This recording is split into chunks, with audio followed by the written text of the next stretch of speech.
જમા આવ્યા છે। ઢોર ડબ્બામાંથી પશુઓ છોડાવનાર શખ્સોને પાટણ પોલીસે પાઠ ભણાવ્યો। લાલા ભરવાડ અને ગોવા ભરવાડ સહિત 4 જેટલા આરોપીઓને જેલના સળિયા પાછળ ધકેલી દેવાયા।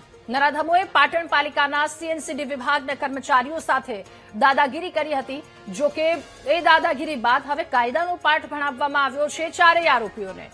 સીએનસીડી વિભાગ જેમના દ્વારા કાર્યવાહી કરવામાં આવી હતી ઢોર પકડવાની, અને એ સમયે આ કેટલાક તત્વો જેઓ આવ્યા તેમના પર હુમલો કર્યો અને ઢોર છોડાવી ગયા હતા। એ ઘટના કાયદો તોડવાની આખી વાત। જો કે હવે એ દાદાગીરી જેમને કરી હતી તેઓને કાયદાનો પાઠ ભણાવવામાં આવ્યો છે।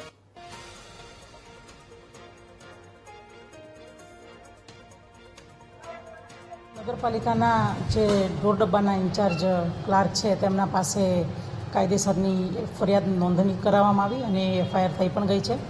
અને આ પ્રકારની જે હરકતો ઢોર માલિકો કરી રહ્યા છે તે બિલકુલ અયોગ્ય છે, કારણ કે પહેલી વાત તો નગરપાલિકા અધિનિયમની જે જોગવાઈઓ છે એનો તેઓ સરેઆમ ઉલ્લંઘન કરી રહ્યા છે।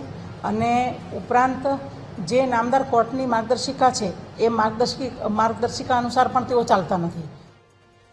તો પશુ માલિકોની આ દાદાગીરી બાદ તેઓ સકંજામાં આવ્યા છે। કાયદો જેમણે જે તે વખતે તોડ્યો હતો, કામગીરી જે તંત્ર દ્વારા કરવામાં આવી, તેઓ ઢોરને છોડાવી ગયા હતા। આ બંને દ્રશ્ય પહેલા અને બાદના પાલિકાની ટીમ પર હુમલો કરવામાં આવ્યો હતો। જે તે કર્મચારી ત્યાં પહોંચ્યા તેમના પર હુમલો કરવામાં આવ્યો અને ઢોરને છોડાવી ગયા હતા। જો કે ત્યારબાદ આરોપીઓ પોલીસના સકંજામાં આવ્યા છે।